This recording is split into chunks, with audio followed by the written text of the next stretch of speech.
Hello! Good day sa inyo mga kaibigan, mga katropa, mga kaibon natin. No?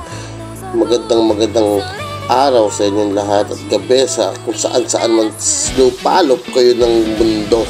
Diba? So, yan. Pinapakita ko lang sa inyo ang ating daily routine, daily video vlog na ginagawa natin sa ating mga alaga.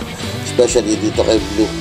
So, yan. Si Blue kasi medyo aral na siya sa pagre-recall. Kaya kung makikita nyo, hindi siya ganun kahirap turuan sa pagdating sa pag-record. Pero sa ngayon, tinuturuan ko na siya ngayon mag-turn around. Actually, yun na yung second step natin sa kanya. Second trick na tinuturo ko sa kanya. Yung turn around. Kasi medyo aral na kasi niya yung pag-record. So, sa pagtuturo kasi, kailangan natin dahan-dahan din.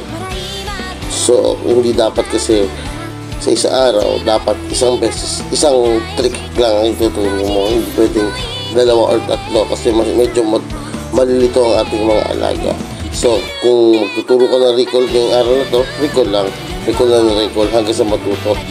So, the next day naman, kung kaya niya na sundan ng panibagong tricks, sundan mo na. Pero kung ako tatanungin mo, ihasa mo pa sa kanya yung isang trick na tinuro mo.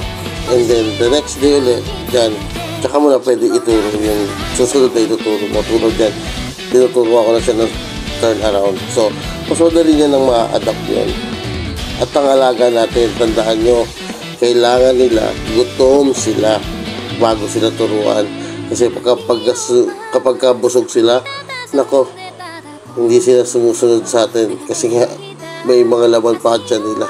Kaya, tandaan nyo, sa tuwing magtuturo kayo ng alaga nyo, kailangan nyo gutom muna sila, gutom na gutom. Para mas madali nyo sila papasunod. Diba?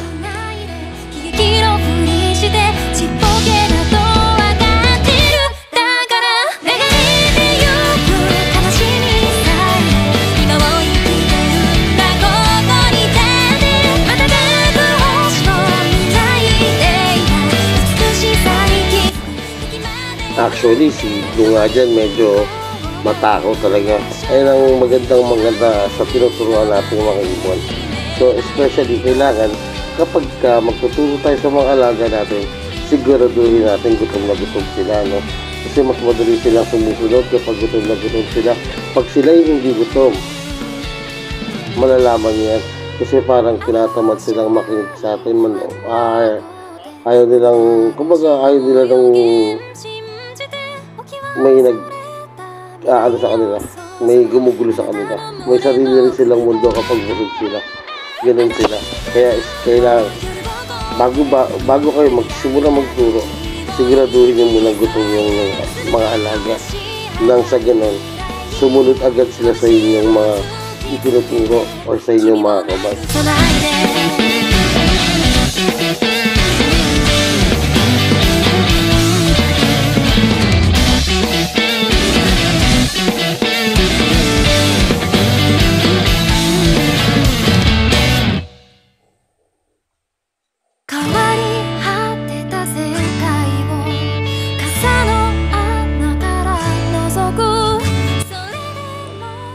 At saka, special mention pala sa lahat na nagpapa-shoutout sa akin.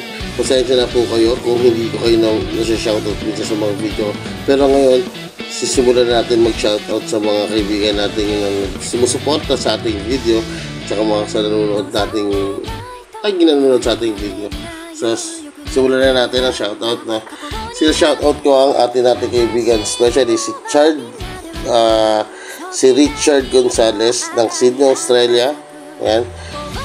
Maraming salamat para sa iyong laging panonood sa ating simpleng vlog. At sa aking pinsan na si Sandro Sumalinog Lagurin. Isa ka ng legit na trainer dahil sinunod mo yung qualification ng pag-trainer, no? Kailangan long hair at natatali ang buhok, and especially kailangan laki ng tiyan mo kagaya ko. Yan, isa ka ng trainer of the year kapag nasunod mo na yung actually nasunod mo na pala sabi mo. and especially sa ating mga kaibigan, mga followers na laging nanonood or subscribers na nanonood dito sa ating video or sa ating vlog, daily vlog. Maraming salamat sa inyo. Hindi ko man kayo maisa-isa, pero taos puso po ako nagpapasalamat sa pag-inyong panonood sa ating video. Maraming salamat po at patuloy niyo pong panoorin ang ating mga susunod na video. Ganoon din po ang ating mga walit na nagsisimula kagaya natin, no? Suportahan po natin at magsuportahan po tayo ng medyo umangat po ang ating kinabukasan at ating komunidad dito sa larangan ng pagbabloging. Maraming salamat po ulit. Patuloy nyo lamang po panoorin ang video at wag po kayo magsawang panoorin ito. Maraming salamat po.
「あなたの胸の奥」